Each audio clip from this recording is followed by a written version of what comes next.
Assalamualaikum warahmatullahi wabarakatuh. Bismillahirrahmanirrahim. Alhamdulillahirabbil alamin. Arsala rasulahu bil huda wa dinil haq liyudhhirahu 'ala dini kulli walau karihal kafirun walau karihal munafiqun la nabiyya ba'da ma ba'du. Kali ini tanpa malu kita akan tampol kembali ya dengan dalil-dalil di kitab sucinya. Tapi sebelumnya kita mau tahu nih, pengajaran anti Islam apa lagi nih yang disebarkan oleh si hantu belawu ini ya. Karena memang dia terlihat sekali membenci umat Islam dengan selalu membawa narasi miring terhadap agama Islam. Dan bahkan orang ini memang mulutnya penuh dengan penghujatan teman-teman. Tapi nanti kita akan tampar dia dengan kitabnya. Kita tampol dia. Tapi kita tonton dulu apa sih yang membuat orang ini sampai menghujat Bante dan juga seorang pendeta ya. Mari kita lihat si hantu belau ini. Bante, lu. Kenapa ini, Bim? Patah tangan. Saya kan nonton film Doctor Strange tuh. Itu katanya di Nepal yang begini-begini bisa nyembuhin ginian pakai regenerasi sel. Wah, itu mah di film aja, Bib. Ada bisa dengan meditasi. Tapi lu harus jadi Bante. Halo. Nah, iya, kebetulan ada pendeta Marcel. Kenapa tangannya? Saya lagi patah tangan nih. Astaga. Di kita ada mujizat. Tuh, gimana tuh caranya? Gampang. Jadi Kristen. Udah patah tangan, patah iman kita. Mending Haji Naim sama-sama Islam. Bib, sini, Bib. Bante. Jadi Kristen, Bib. Ya, halo semua. Saya nggak tahu apakah ada teman-teman yang merasa video yang barusan kita lihat ini lucu.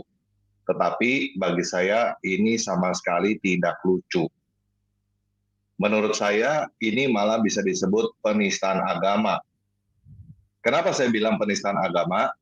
Karena di dalam ajaran agama Buddha, nggak ada tuh ajaran kalau mau meditasi harus jadi bante. Dan juga di dalam agama Kristen, nggak ada tuh kalau mau dapat mujizat mesti jadi Kristen. Jadi itu sebabnya saya bilang ini adalah penistaan agama. Si bante ini menista agama Buddha dan pendeta ini menista agama Kristen. Ya, sepertinya ini ya, bante yang ada di dalam video barusan namanya Bante Dirapuno. Dan pendeta yang ada di video barusan sepertinya ini, pendeta Steve Marcel. Saya minta maaf kepada teman-teman yang ngefans sama Bante Dirapuno dan juga pendeta Steve Marcel. Tapi saya harus mengatakan bante ini adalah bante bodoh dan pendeta ini adalah pendeta tolol. Mereka dikadalin oleh Habib Jafar. Kenapa saya bilang mereka bodoh dan tolol dikadalin oleh Habib Jafar? Karena ini kalau kita lihat, TikTok ini adalah TikToknya Habib Jafar. Jadi yang bikin ide dan narasi ini adalah Habib Jafar. Si bante dan pendeta ini mungkin nggak tahu impact-nya apa mereka ngomong seperti itu ya. Bagi mereka mungkin ini cuma bercanda atau apalah gitu. Tapi begini, dengan narasi seperti ini, yang diperlihatkan adalah Buddha dan Kristen adalah agama yang tidak tulus ketika mau membantu. Harus masuk agamanya untuk supaya dibantu. Itu yang ingin ditampilkan oleh Habib Jafar. Kenapa Habib Jafar ingin menampilkan itu? Karena itu ada di dalam Al-Quran. Itu ada di dalam Al-Baqarah 120. Al-Quran surah 2 ayat 120. Kita baca ya. Orang-orang Yahudi dan Nasrani tidak akan senang kepada kamu hingga kamu mengikuti agama mereka. Ini ada di dalam Al-Quran. Karena ada ayat ini, semua muslim mempunyai prasangka buruk terhadap agama lain. Dengar teman-teman ya. Jadi si pembenci Islam ini selalu saja mencoba memframing ajaran Islam dari apapun yang dia lihat, termasuk konten dari Habib Ja'far sendiri. Ya, padahal jelas di situ konten Habib Ja'far kalau kita jeli melihat itu sedang satir kepada orang-orang yang menawarkan agamanya dengan embel-embel adanya mukjizat dan adanya kesembuhan. Dan itu memang terjadi. Banyak penipu-penipu dari kalangan pendeta yang mencoba untuk menjual agamanya dengan menawarkan kesembuhan. Nah, si Tan Paragi ini adalah orang yang sebenarnya penyebar Islamofobia, teman-teman, kalau kita lihat. Kenapa saya katakan begitu? Perhatikan narasi-narasinya ya. Nanti kita akan lihat bahwa orang ini memang pembenci sesuai dengan Al-Quran yang dia tuliskan. Dia memang membenci. Justru kelakuannya membenarkan Al-Quran. Orang ini tidak akan pernah senang kepada umat Islam. Orang ini tidak akan pernah senang kepada umat Islam. Perhatikan narasi dia, penuh kebencian kepada agama Islam. khususnya Yahudi dan Nasrani. Dengan Bante bodoh dan pendeta tolol yang mau bikin video lelucon Oh seperti ya, ini, saya katakan ini orang ini Kristen banget ya. Kenapa? Ini mengikuti ajaran Yesus, teman-teman. Yesus memang berkali-kali ya adalah dalil yang mengatakan bahwa Yesus itu mengatakan orang lain bodoh. Dan dia memang kalau sorry ya kalau mengikuti ayat ya, saya katakan dia memang Kristen banget. Kristen banget. Kenapa saya katakan? Nah, ini nih ya, ajarannya ya. Lalu Yesus berkata kepada mereka, "Kalian memang bodoh. Terlalu lamban kalian untuk mempercayai semua yang sudah dikatakan." Jadi membodoh-bodohi orang itu sudah diajarkan Yesus. Ini Tuhan mereka ini ngatain orang bodoh ini. Jadi kalau si tanpa ragi ini mengatakan orang lain bodoh, Bante tadi bodoh, ya memang di Bible diajarkan begitu. Yesus sendiri mengatakan begitu. Lalu Yesus berkata kepada mereka, "Kalian memang bodoh. Terlalu lamban kalian untuk mempercayai semua yang sudah dikatakan para nabi." Gitu ya. Satu lagi bahkan yang lebih parah lagi adalah bahwa Yesus sendiri juga mengatakan, orang lain itu anjing gitu ya.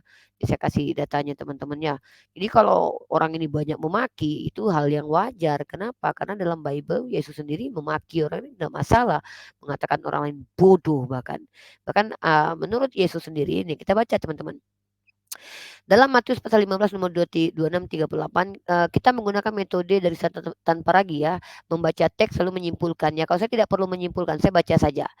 Jawab Yesus kepadanya, "Kamu bukan orang Yahudi. Kalau aku menolongmu itu sama seperti orang yang mengambil makanan anak-anaknya dan memberikan kepada anjing." Nah, ini. Jadi di sini Yesus mengumpamakan manusia dengan anjing, teman-teman. Jawab Yesus kepadanya, "Kamu bukan orang Yahudi. Kalau aku menolongmu sama seperti orang yang mengambil makanan kepada makanan anak-anaknya dan memberikannya kepada anjing," teman-teman. Jadi kalau seandainya mulut mereka ini kasar, mengata-ngatai dengan kata bodoh, binatang, ya enggak masalah. Mbok Tuhannya sendiri pernah ngatain orang anjing, teman-teman. Dan ngatain orang lagi bodoh, teman-teman ya. Kata perempuan itu, "Benar Tuhan, biar anak-anak Yahudi makan lebih dahulu. Tetapi biasanya anjing-anjing memakan sisa makanan yang jatuh dari meja tuan-tuan mereka." Kemudian Yesus menjawab, "Ibu, kamu sangat percaya kepadaku karena itu terjadilah sesuai yang kamu minta." Dan saat itu juga anaknya pun sembuh. Yesus meninggalkan daerah itu dan kembali berjalan di pinggir Danau Galilea. Dia naik ke sebuah bukit. Bahkan di sini pun anaknya sembuh harus jadi percaya dulu kepada Yesus. Ya kan? Sebenarnya kan yang dikatakan Habib Ja'far betul. Jawab Yesus kepadanya, "Kamu bukan orang Yahudi. Kalau aku menolongmu itu sama seperti orang mengambil makanan anak-anaknya dan memberikannya kepada anjing," gitu ya. Kata perempuan itu, "Benar Tuhan. Biar anak-anak Yahudi makan lebih dahulu. Tetapi biasanya anjing-anjing memakan sisa makanan yang jatuh dari meja tuan-tuan mereka." Ya. Kemudian Yesus menjawab, "Ibu, kamu sangat percaya kepadaku." Ya harus percaya kepada Yesus dulu, baru disembuhkan Yesus. Yesus hanya begitu kok. Jadi kata si tanpa ragi ini bahwa pendeta tadi bodoh gitu ya. Enggak juga, memang harus jadi Kristen dulu baru bisa disembuhkan. Ini contohnya harus percaya dulu kepada Yesus baru diberi kesembuhan. Kalau enggak mau Yesus. Tidak layak memberikan remahan kepada anjing. Tuh. Lalu apa kemudian?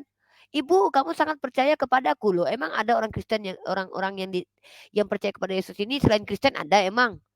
Harus jadi Kristen, namanya Kristen pengikut Yesus. "Ibu, kamu sangat percaya kepadaku karena itu terjadilah baru sembuh." Yesus sendiri mengajarkan harus jadi Kristen dulu baru disembuhkan. Gimana sih tanpa lagi nggak tahu malu nih orang nih membodoh-bodohin orang lain aja. Kerja karena kebencianmu kepada agama Islam, jangan kau bodoh-bodohi orang lain. Baca kitabmu baik-baik. Ya, ya itu kenapa? Mungkin aku nggak tahu gara-gara kau ini mungkin kebanyakan mengikuti ajarannya Paulus mungkin.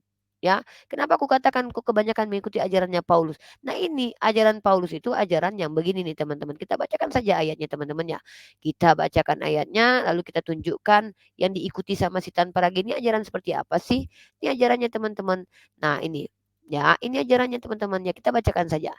"Tetapi jika kebenaran Allah oleh dustaku semakin melimpah bagi kemuliaannya, mengapa aku masih dihakimi lagi sebagai orang berdosa?"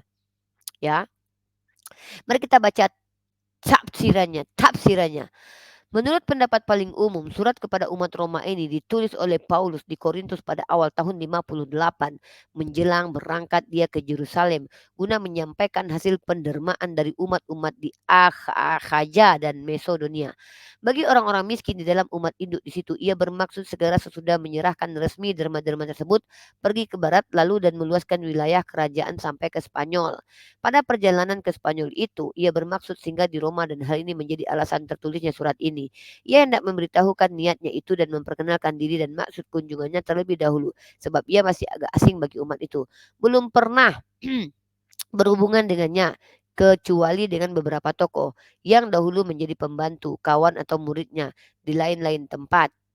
Obat ini dewasa itu sudah sangat besar dan menurut perkataan Paulus sendiri dalam semangat imannya terkenal di seluruh dunia. Lagi pula kedudukan umat ini teristimewa penting sebagai umat ibu kota seluruh kekaisaran Roma. Pusat pemerintahan dan kebudayaan Romawi, sudah sewajarnya semua itu menarik minat seorang rasul seperti Paulus. Oh gitu. Dan sebab itu sudah lama menimbulkan kerinduan untuk berkenalan dengan umat ini. Malahan ia merasa bertugas terhadap juga. Umat itu sebagian besar terdiri dari orang Romawi asli bekas penyembah dewa-dewa dan bukanlah ia khususnya bertugas sebagai rasul terhadap segala bangsa kafir. Untuk itu ia ditetapkan langsung oleh Kristus sendiri. Kisah para rasul ini klaim Paulus ya. Dan dengan resmi pula oleh umat Antioquia atas ilham Roh Kudus. Ini masih klaim juga nih. Dan akhir apa ayatnya? Jadi siapa yang menentang kuasa itu dia menentang Allah. Tetapi seorang penentang itu mendatangkan hukuman atas dirinya. Waduh, ini kan dia yang tulis ini. Jadi si Paulus sendiri ya yang membuat surat-surat itu. Nah, tiang-tiang agung gereja ialah Petrus, Yohanes, dan Yakobus. Oleh sebab itu ia tidak mau datang dengan tangan kosong, melainkan dengan kepenuhan berkat Kristus dan sekedar membagikan iman mereka. Namun demikian ia tidak mau membangunkan di atas dasar apa ini penjelasannya nggak jelas banget ya apa penjelasannya kita baca lagi lah penjelasannya nggak jelas sekali. Tak apa-apanya katanya, yuk baca nih. Sang Rasul dalam pasal ini melanjutkan pembahasannya mengenai masalah pembenaran. Dia telah membuktikan bahwa baik orang Yahudi maupun bukan Yahudi sama-sama telah berbuat salah. Sekarang di dalam pasal ini Paulus menjawab beberapa bantahan yang mungkin diajukan mengenai apa saja. Apa ini? Di sini Rasul Paulus menjawab beberapa bantahan untuk menjelaskan pembahasannya. Tidak ada kebenaran yang sedemikian. Apa sih? Apa coba tafsirnya coba? Coba. Gak ada coba. Apa Lin? Menurut pendapat ini tadi nih ND. Apa coba? Mana ini yang betul ini? Mana satu? Tak tahulah lagi apa itunya ya. Nah satu lagi mungkin ini nih. Ini nih yang diikuti si tanpa ragi ini ajarannya seperti ini teman-teman gitu ya. Jadi dia ini penyebar Islamofobia teman-teman. Tapi dia tidak menyadari ajarannya seperti apa. Mari kita lihat lagi ajarannya. Ini ajaran yang diikuti oleh si tanpa ragi. Nah ini dia. Jemaat-jemaat lain telah kurampok dengan menerima tunjangan dari mereka ini nih. Nah, nih. Supaya aku dapat melayani kamu. Kita lihat tafsirannya teman-teman. Aduh, apalah maksudnya ini ya. Dengan menggunakan kisah para rasul dan surat-surat Paulus, maka tokoh ini lebih kita kenal daripada tokoh-tokoh lain dalam perjanjian baru. Kedua sumber yang masih berdiri sendiri saling menguatkan dan melengkapi. Apalah pula penjelasannya? Gak ngerti saya. Apa coba? Dari kisah para rasul dan dari surat Paulus mungkin mendapat gambaran jelas mengenai kepribadian dan perangai sang rasul. Paulus adalah seorang yang semangatnya berapi-apian dalam mengejar cita-citanya, tidak tahu lelah atau menghitung jerih payahnya.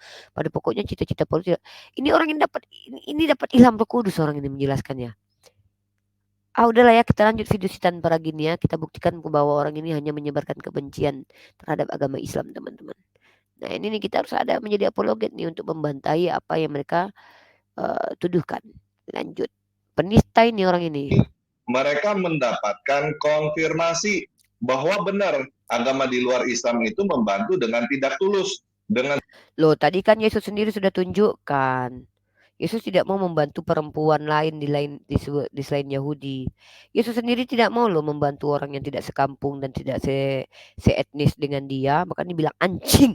Tapi ketika percaya sama Yesus baru ditolong. Gimana sih lu tanpa ragi?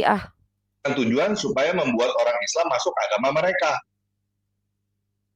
Jadi video ini narasinya dibuat oleh Habib Jafar untuk penonton Muslim supaya mereka mendapatkan konfirmasi bahwa agama di luar Islam tidak tulus dalam membantu orang. Agama di luar Islam itu membantu orang dengan tujuan supaya masuk ke agama mereka. Bante bodoh dan pendeta tolol ini tidak Kan sudah saya bilang, orang ini emang mengikuti ajarannya. Yesus begitu. Tuh Yesus tuh berkali-kali. Tuh, kalian memang bodoh kata Yesus. Nih, saya tunjukin. Jadi wajar sih orang ini membodoh, memaki-maki orang lain. Ya memang begitu teman-teman ini. Nih, kita baca nih. Lalu Yesus berkata kepada mereka, kalian memang bodoh. Ya, tapi teman-teman, tahu nggak kalian? Kalau orang yang mengatakan orang lain bodoh, Paulus juga mengatakan orang lain bodoh by the way ya. Bukan cuma Yesus sih. Kalau Paulus pun juga mengatakan orang lain bodoh, memaki orang lain tuh kayak udah biasa gitu ya. Kita lihat lagi ajarannya ini. Jadi kewajatan para kini representasi Kristen banget ya.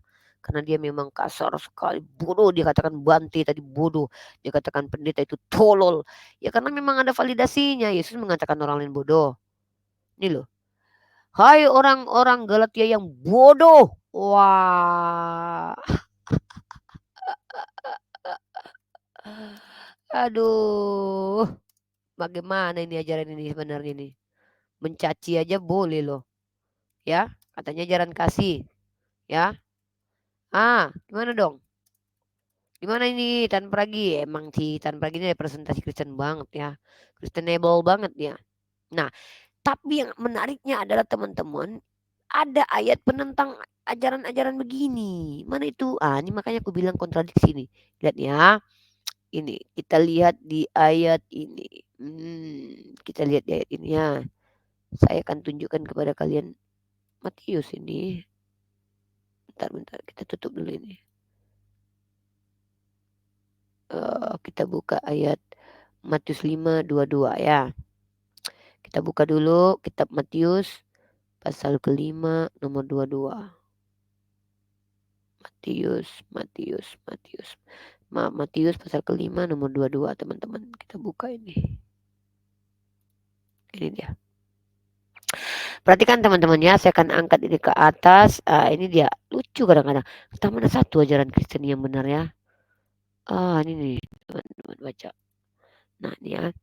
Tetapi aku berkata kepadamu, setiap orang yang marah terhadap saudaranya harus dihukum. Ini agak lucu nih.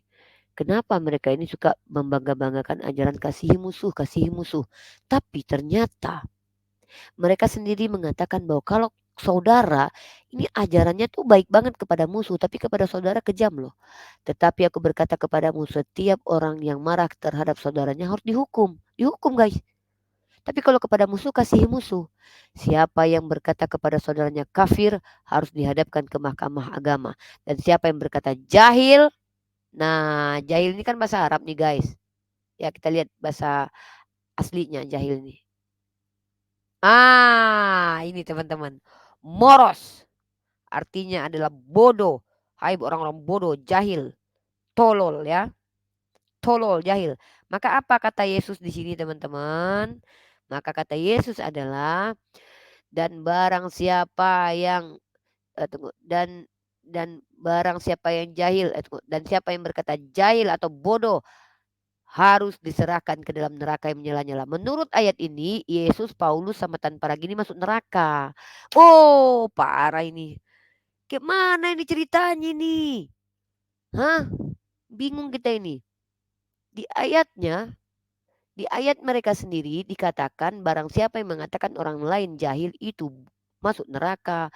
Sementara di kitab mereka, Paulus mengatakan orang lain bodoh. Ya, ini kita share screen ini aja, share screen layar aja nih. Windows saja. Ya. Kita share screen. Nih. Nih ya. Lalu Yesus berkata kepada mereka, kalian memang bodoh. Kalian memang bodoh. Yesus mengatakan orang lain bodoh. Lalu si Paulus, hai orang-orang Galatia yang bodoh. Hai orang Galatia yang bodoh. Sekarang si Tan Paragi. Ya, si Tan Paragi mengatakan pendeta itu dan Bante itu bodoh dan tolol, teman-teman, bodoh dan tolol. Dan ternyata di ayatnya dikatakan apa? Tetapi aku berkata kepadamu, setiap orang yang marah terhadap saudaranya harus dihukum.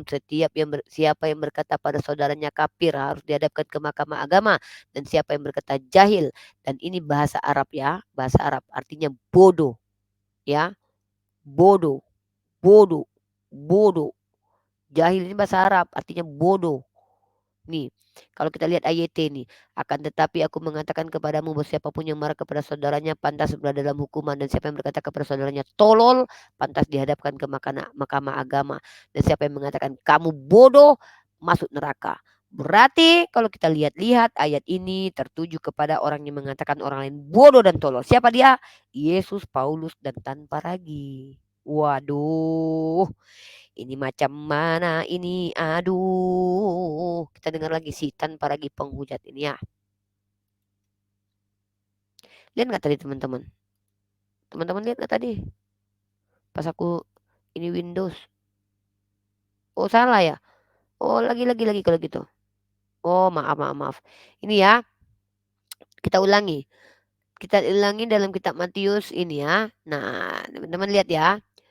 Tetapi aku berkata kepadamu, setiap orang yang marah terhadap saudaranya harus dihukum. Nah, kalau marah sama saudara dihukum, tapi kalau musuh kasihi ya. Jadi ajaran Kristen itu ajaran yang baik kepada musuh-musuh nih. Tapi kalau ada saudara dihukum. Siapa yang berkata kepada saudaranya kafir, dihadapkan ke mahkamah agama. Dan siapa yang berkata jahil, nah jahil ini bahasa Arab artinya bodoh. Contoh ayat ini. Barang siapa yang berkata kamu tolol, kamu bodoh, pantas masuk dalam neraka. Bodoh, tolol, hai gila, tolol, bodoh, masuk neraka. Dan ternyata kalau seandainya ajaran ini betul, Matius ini benar, Yesus pun berkata betul, maka yang pertama masuk neraka adalah Yesus sendiri. Kenapa? Karena Yesus mengatakan orang lain bodoh. Mana dalilnya? Ini. Jawab Yesus kepada mereka, kamu bukan orang Yahudi. Bukan ini, sorry. Bukan ini. Mana itu tadi? Nah, ini dia. Lalu Yesus berkata kepada mereka, kalian memang bodoh. Murid-murid Yesus dikatakan bodoh. Nah, artinya kalau seandainya orang yang berkata bodoh, maka dia harus masuk neraka. Maka Yesus sendiri melanggar aturannya dan Yesus harus masuk neraka. Ternyata Paulus juga begitu. Hai orang-orang Galatia yang bodoh. Orang Galatia yang bodoh. Mereka masuk neraka. Dan tadi siapa? Tanpa ragi juga mengatakan si pendeta dan Bante itu bodoh. Dan seharusnya mereka masuk neraka semua. Masuk neraka. Gitu. Ya, lanjut lagi videonya. Tidak sadar bahwa mereka dikadalin oleh Habib Jafar. Mereka disuruh ngomong dengan narasi yang menista agama mereka sendiri. Jadi buat Bante Dirapuno dan pendeta Steve Marcel, ya sadarlah, jangan mau dibodoh-bodohi seperti ini. Saya berbicara seperti ini bukan bodoh katanya. Wah parah ini orang. Bukan bermaksud untuk menghina Bante Dirapuno bukan bermaksud menghina, lu udah menghina barusan, lu bilang dia bodoh. Ataupun pendeta Marcel. Tetapi ini membahayakan. Muslim mempunyai prasangka buruk terhadap agama lain karena ayat-ayat Al-Quran. Salah satunya tadi kita lihat Al-Baqarah surah 2 ayat 120. Dengan adanya video ini, mereka mendapatkan konfirmasi bahwa apa yang mereka justru saya bisa menunjukkan ajaran kamu itu mengerikan kalau diimplementasikan. Contoh, hak keselamatan hanya kepada orang Yahudi, satu. Dan juga suku Amalek itu ditumpas, dibunuh mati itu. Jadi seolah-olah Tuhan kamu itu yang adalah orang Yahudi hanya memihak kepada leluhurnya saja. Ya. Nah ini loh, saya berdebat sudah lama 6 tahun dengan Oten-Oten. Mereka selalu mengatakan bahwa Ismail itu anak budak, sementara Ishak itu anak perjanjian. Tuhan memilih orang Yahudi, makanya banyak orang Kristen yang membela Zionis. Kenapa? Karena mereka menganggap bahwa orang Yahudi itu umat pilihan Tuhan, karena Tuhan kalian orang Yahudi. Inilah Tuhan kalau bermarga, pasti dia pilih marganya lah. Jadi kalau kamu bilang ajaran Islam itu mengajarkan untuk berprasangka buruk kepada kalian, kami itu diajarkan hati-hati. Karena secara berkali-kali Nabi Muhammad membuat surat perjanjian diingkari oleh orang Yahudi. Ya berkali-kali Nabi datang ke dunia dibunuh oleh orang Yahudi. Itu Pak, itu di kitabmu pun tertulis. Yesus sendiri mengatakan, kalian adalah pembunuh para nabi. Nenek moyang kalian pembunuh para nabi. Faktanya memang begitu. Belum lagi ketika sudah dibuat perjanjian di Yerusalem, datang si perang salib dari Paus Urbanus kedua. Sok-sokan mau mengambil itu tanah suci makam Tuhan kalian. Ya, dan sekarang kalian minoritas paling banyak menghujat siapa? Kalian. Coba yang kabur ke luar negeri yang paling banyak menghujat agama Islam siapa? Taipudin Ibrahim, ya, Taipudin, ya, Topi Kuntul. Siapa lagi Dewi Bulan atau Suntini. Kemudian siapa lagi Paul Jong, ya. Dari kalangan kalian banyak penghujat. Buktinya banyak dari kalian tuh memang tidak senang dengan agama Islam. Belum lagi tengok Zionis itu ketika membantai anak-anak di Palestina, kalian tepuk tangan yang oten-oten. Memang dibuktikan secara langsung. Bahkan konten kau ini membuktikan Al-Quran kami benar. Kami tidak berprasangka buruk kepada kalian. Bahkan Al-Quran Nabi Muhammad mengatakan, jauhilah prasangka ya, walaupun prasangka itu benar. Gini, kau jangan memframing agama kami. Kau yang mengata-ngatai orang bodoh mengikuti ajaranmu nih. Ya, walaupun prasangka itu benar. Nih ajaran Nabi kami nih. Kalau Al-Quran itu pemberitahuan. Pemberitahuan nih. Ini ajaran kami umat Islam itu ya nggak sama seperti ajaranmu. Mohon maaf nih tanpa malu ya. Enak aja nyamannya. Ih, ngeri banget nih orang nih. Hai orang-orang beriman, jauhilah kebanyakan prasangka, kecurigaan karena sebagian dari prasangka itu dosa. Dan janganlah mencari-cari keburukan orang dan janganlah mengunjingkan satu sama lain. Adakah seorang di antara kamu yang suka memakan daging saudaranya yang mati? Maka tentulah kamu merasa jijik kepadanya dan bertakwalah kepada Allah. Sesungguhnya Allah Maha Penerima Taubat. Ini nih. Tapi pemberitahuan dari Allah itu tuh fakta, nggak bisa terbantah karena memang banyak di antara kalian. Ketika minoritas saja kalian banyak menghujat agama Islam, coba ada nggak umat Islam itu imannya yang menjadi asbab kebencian terhadap Yesus? Tidak ada. Wala tasubul ladzina yad'una min dunillah. Jangan kalian menghina sembahan orang lain. Tapi kalian dari mulai si siapa namanya itu yang dari abad ke-6 itu patriark gereja kalian Yohanes Damaskus dia dulu tuh yang menjelek-jelekkan agama Islam sampai ada kalian yang menjelekkan Nabi Muhammad Sallallahu Alaihi Wasallam padahal kalian tidak kenal Nabi Muhammad dan kau termasuk pembenci Nabi Muhammad padahal kami tidak boleh membenci Yesus. Jadi kalau kita lihat buah perbuatan ajaran Islam lebih mulia dibanding ajaran kau. Kalau aku bisa buktikan, pertama dikatakan dalam agamamu itu Tuhanmu mengatakan orang lain bodoh padahal yang mengatakan bodoh itu masuk neraka.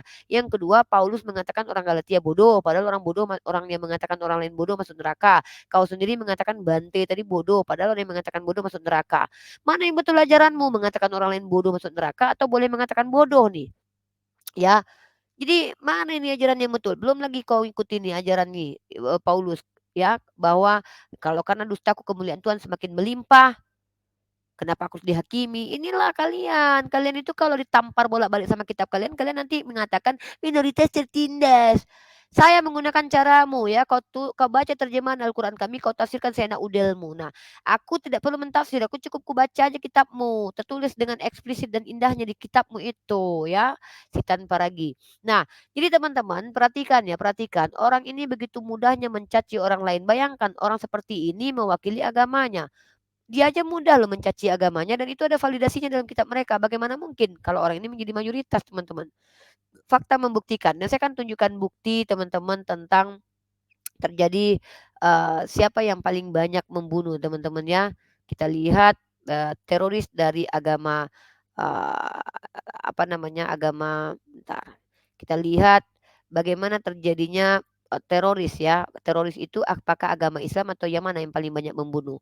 Ini Al-Quran itu maha benar Allah dengan segala firman-Nya karena itu fakta. Kita akan buka data teman-teman di sini tentang teroris and the other religions teman-teman ya.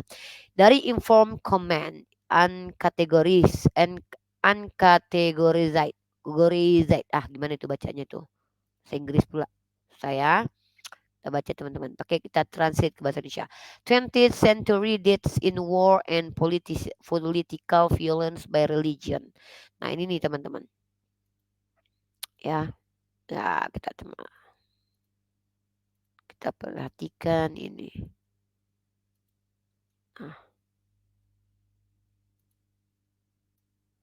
Aduh, susah banget sih buat ditranslate aja susah banget, ribet banget. Nggak ada nih. Ah, ini ada nih. Terorisme dan agama lain. Teman-teman lihat ya, ini adalah diagramnya. Kill by Christian of European Heritage, kill by Muslim, teman-teman. Bertentangan dengan apa yang dituduhkan oleh orang-orang fanatik seperti Bill Maher. Umat muslim tidak lebih kejam daripada pemeluk agama lain. Angka pembunuhan di sebagian besar dunia muslim ya sangat rendah dibandingkan dengan Amerika Serikat. Mengenai kekerasan politik, orang-orang yang memiliki warisan Kristen pada abad ke-20 telah membunuh puluhan juta orang dalam 2 perang dunia dan penindasan kolonial. Pembantaian besar-besaran ini tidak terjadi karena orang Kristen Eropa lebih buruk atau berbeda dari manusia lain, tetapi karena mereka adalah orang pertama yang mengindustrialisasi perang dan mengejar model nasional. Kadang-kadang dikatakan bahwa mereka tidak bertindak atas nama agama, tetapi atas nama nasionalisme. Tetapi sesungguhnya betapa naifnya agama dan nasionalisme saling terkait erat. Raja Inggris adalah kepala gereja Inggris. Al-Quran maha benar Allah dengan segala firman-Nya. Kau baca ini tanpa lagi data. Kau kalau bicara jangan nggak pakai data. Ini kayak gini nih. Kalau menampol tuh kayak gini nih. Ya, Raja Inggris adalah kepala gereja Inggris dan itu masih berarti sesuatu setidaknya pada paruh pertama abad ke-20. Gereja Swedia adalah gereja nasional Spanyol. Apakah benar-benar tidak berhubungan dengan Katolik? Apakah gereja dan perasaan Franco terhadapnya tidak berperan dalam perang saudara? Dan apa yang bisa dibanggakan? Banyak kekerasan muslim didorong oleh bentuk-bentuk nasionalisme modern juga. Saya tidak menduga kalau umat muslim membunuh lebih 2 juta orang atau lebih dalam bentuk kekerasan politik di seluruh abad ke-20 dan itu terutama dalam perang Iran-Irak tahun 1980 sampai 88 dan perang Soviet dan pasca Soviet di Afghanistan yang mana Eropa juga turut bersalah. Bandingkan dengan jumlah umat Kristen di Eropa, katakanlah 100 juta, 16 juta perang dunia 1, 60 juta perang dunia kedua, meskipun beberapa di antaranya disebabkan oleh umat Buddha di Asia dan jutaan lagi pada perang kolonial. Ini teman-teman, ini fakta, Jo. Oh, saya jangan sembarangan bicara toh. Nih, adapun terorisme agama itu juga universal, diakui beberapa kelompok menggunakan terorisme sebagai taktik lebih sering daripada yang lain. Zionis di mandat Palestina Inggris adalah teroris aktif pada tahun 1940-an dari sudut pandang Inggris dan dalam periode 1965-1980 FBI menganggap Liga Pertahanan Yahudi di antara kelompok teroris Asia yang paling aktif. Anggota pada satu titik merencanakan untuk membunuh Reb Deir Isaac karena warisan Libanonnya. Sekarang setelah para nasionalis Yahudi sebagian besar mendapatkan apa yang mereka inginkan, terorisme telah menurun di antara mereka, tetapi kemungkinan akan muncul kembali jika mereka berhenti mendapatkan apa yang mereka inginkan. Faktanya, salah satu argumen yang diberikan politisi Israel untuk mengizinkan penghuni liar Israel mempertahankan tanah Palestina di tepi barat yang telah mereka rebut adalah bahwa upaya untuk memindahkan mereka kembali akan menghasilkan kekerasan, yaitu para pemukim tidak hanya benar-benar meneror orang Palestina, tetapi mereka juga membentuk ancaman terorisme bagi Israel yang sebenarnya seperti yang ditemukan oleh mendiang Perdana Menteri Yitzhak Rabin. Bahkan baru-baru ini sulit bagi saya untuk melihat banyak perbedaan antara Tamerlan Tsarnaev dan Baruch Goldstein, pelaku pembantaian Hebron. Orang Kristen dan orang Yahudi di sini diceritakan bagaimana kelakuannya secara data, inform comment. Ya, ini. Ya, ini dia yang harus kalian baca. Juan Cole. Ya, memang betul. Mengenai agama Kristen, tentara perlawanan Tuhan di Uganda memulai permusuhan yang menyebabkan 2 juta orang mengungsi. Hei, maha benar Allah dengan segala firman-Nya. Tanpa lagi, kau perhatikan ini. Data ini. Meskipun merupakan aliran sesat di Afrika, aliran ini berasal dari agama Kristen dan merupakan hasil dari misionaris Kristen Barat yang berkhotbah di Afrika. Jika para pendeta Wahabi Saudi dapat diserahkan sebagai atas Taliban, mengapa para misionaris Kristen menghindar ketika kita mempertimbangkan reaksi keras dari murid-murid mereka? Meskipun jumlah Muslim Eropa sangat besar pada tahun 2007-2009, kurang dari 1% tindakan teroris di benua itu dilakukan oleh orang-orang komunitas tersebut. Terorisme adalah taktik ekstremis dalam setiap agama dan dalam agama sekuler, Marxisme dan nasionalisme. Tidak ada agama termasuk Islam yang mengajarkan kekerasan tanpa pandang bulu terhadap orang-orang yang tidak bersalah. Diperlukan semacam kebutaan yang aneh untuk melihat orang Kristen keturunan Eropa sebagai baik dan orang Muslim sebagai orang yang pada dasarnya kejam. Mengingat jumlah korban tewas pada abad ke-20 yang saya sebutkan di atas, manusia adalah manusia yang spesiesnya terlalu mudah dan terlalu sering terkait untuk membedakan banyak hal dari satu kelompok-kelompok lainnya. Orang menggunakan kekerasan karena ambisi atau keluhan, dan semakin kuat mereka, semakin banyak kekerasan mereka lakukan. Kabar baiknya adalah jumlah perang menurun seiring berjalannya waktu, dan Perang Dunia Kedua, rumah mayat terbesar dalam sejarah, tidak terulang lagi. Tentang penulis, Juan Cole adalah pendiri dan pemimpin redaksi Informed Comment. Ia adalah profesor sejarah Richard P. Mitchell di Universitas Michigan. Ia adalah penulis di antara banyak buku lainnya. Muhammad Prophet of Peace Amid the Clash of Empires and the Rubaiyat of Omar Khayyam. Ini title-nya. Ya, title-nya mana? Oh, nggak ada. Ada. Ini Twitter maksud saya.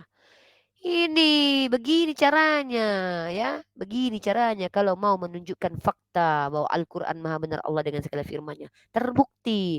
Al-Quran katakan, kalian tidak pernah senang kepada kami, kalian membuktikan dalam realitas dan kontenmu menunjukkan betapa kau tidak senangnya dengan umat Islam. Nah, dan kau bahkan mentolol-tololkan Bante dan pendetamu. Padahal di ajaranmu dikatakan apa? Barang siapa yang mengatakan orang lain bodoh, kau masuk neraka, pantas kau masuk neraka, neraka jahanam. Di agamamu saja kau sudah masuk neraka, apalagi di agama kami. Neraka jahanam tempatmu, tanpa lagi rasakan kau, mampus kau di neraka. Astagfirullah, aku jadi gitu ya. Aduh, gara-gara kebanyakan baca Bible nih Nirvana jadi kayak gini kasarnya. Astagfirullahaladzim, ya Allah. Nabi Muhammad itu sangat lemah lembut ya. La ilaha illallah, astagfirullahaladzim. Ini sih gara-gara baca Bible nunjukin kepada si tanpa lagi, ngatain orang lain anjing, ngatain orang tolol. Terkontaminasi aku harus berhenti dulu lah baca Bible, harus aku baca Al-Quran dulu beberapa surat ya, biar hati aku lembut kembali ya. Astagfirullahaladzim, ampun ya Allah. Ya teman-teman, males baca Bible sering-sering jadi kayak gini, jadi keras begini, jadi membodoh-bodohi orang, jadi ngatain bodoh, tolol. Astagfirullah, aku jadi begitu aku ya. Malas. Udahlah, kalau gitu assalamualaikum warahmatullahi wabarakatuh.